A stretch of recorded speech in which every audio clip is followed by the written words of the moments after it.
Repot. Secara singkat Mayor ini. Iya, singkatnya itu yang sulit. Saya tidak pernah bercita-cita jadi opsir. Itu yang perlu kami dengar. Iya, ya, aduh, tidak pernah bercita-cita jadi pendeta. Tetapi begitu saya lulus SGA, di kampung saya itu sudah tinggi. Karena tamat SR pun belum ada dari kampung saya. Tapi saya tinggalkan karena merasa berutang kepada Tuhan melalui bala keselamatan. Saya di giliran cuci WC dengan kamar mandi kadet, cuci bersih cepat, kerja biasa kerja kok, bisa kerja keras.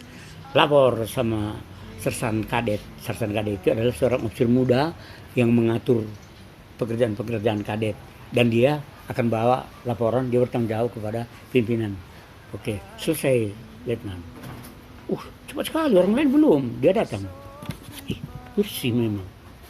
Bersih. Kamar mandi, bersih. Nah, lubangnya kamar mandi, itu lubangnya itu saya tidak gosok. Dalam hatiku, sebentar juga dipakai kok. Masa digosok itu? Bodoh amat. Udah. Terus, itu belum. Mau diapakan Pak? Sebentar juga dipakai juga. Dia ambillah sikat dari tangan saya. Dia sikat. Jangan Pak, saya teruskan. Berpikirlah saya. Disitulah saya mulai dibina rendah hati.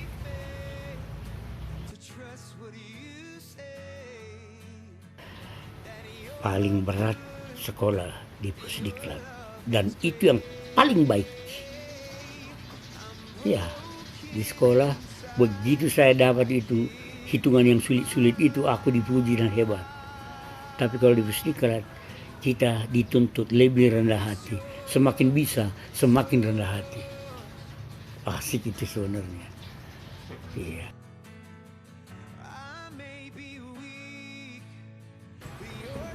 Pasti berkat Tuhan yang memberi pemikiran itu kepada saya. Sejak saya masuk ke daerah Palu Barat, baru saya rasakan memang berat pelayanan.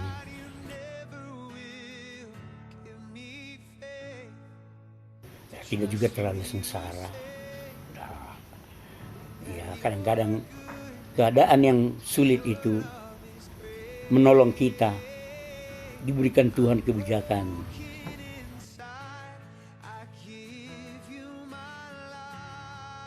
Janganlah keluhan, kesulitan itu membuat kita mengurangi frekuensi pelayanan kita ke tempat itu. Seharusnya semakin lebih. Iya.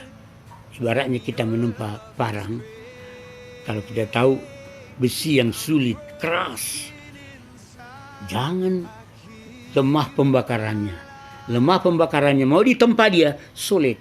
Harus dibakar sampai merah maksimal baru bisa ditempa. Belum apa-apa kita tinggal. Bukankah dia pindah agama?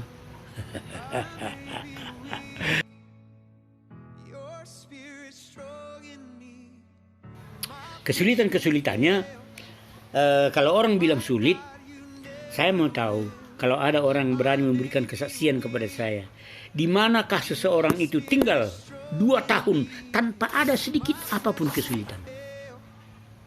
2 tahun loh, kalau hanya 2 hari bisa jadi tidak ada kesulitan. 2 bulan pun masih bisa, tapi kalau 2 tahun barangkali sudah akan menemui. Nah, kalau saya 10 tahun di pedalaman, ya memang jadi sulit juga. Saya hampir sulit mengatakan kalau jadi opsir itu sulit. Hampir sulit mengatakan kalau jadi opsir itu sulit.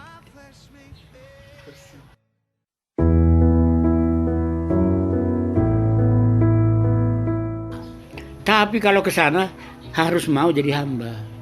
Kendati pun kemudian ya jadi hebat. Apa tidak hebat? Guru sekolah minggunya saya bilang, kau lebih hebat daripada Jokowi. Masa? Iya, saya dengar. Jokowi bisa angkat orang menjadi pegawai istana. Ya, menjadi pegawai istana, senang, bangga. Tapi kamu anak-anak yang bodoh-bodoh ini kamu ajak bisa menjadi pegawai Tuhan Yesus di istana surga, itu mana lebih hebat? Nggak sebanding.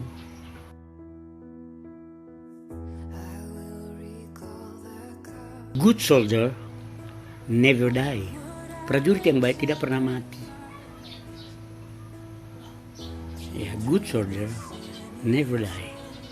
Kalau saya prajurit yang baik, aku mati akan kalian bilang, orang Zimbabwe akan bilang, ini penduduk kami main bala berpihak. Ini yang ajar kami main bola dulu. Yang lain bilang, ini yang ajar kami main catur dulu. Padahal sudah mati toh, berarti tidak mati. Itulah yang disebut itu prajurit yang baik tidak pernah mati. Good soldier never die.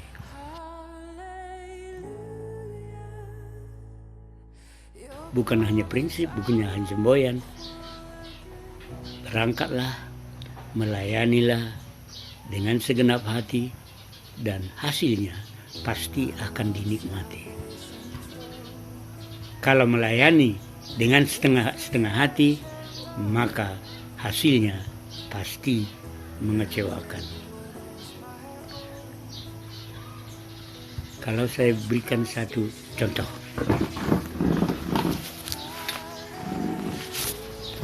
Ini uang 10.000 nih.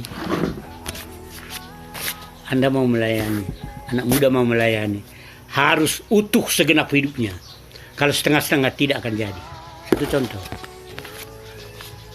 Saya mau beli kue ini, saya tawar. Berapa satu ini? Oh, dia bilang 5.000. Oh, 5.000. Bisa ini enggak? Kan 5.000 itu. Ini 10 ini. Enggak bisa kan? Nah, maka layanilah dengan seutuhnya. Harus utuh.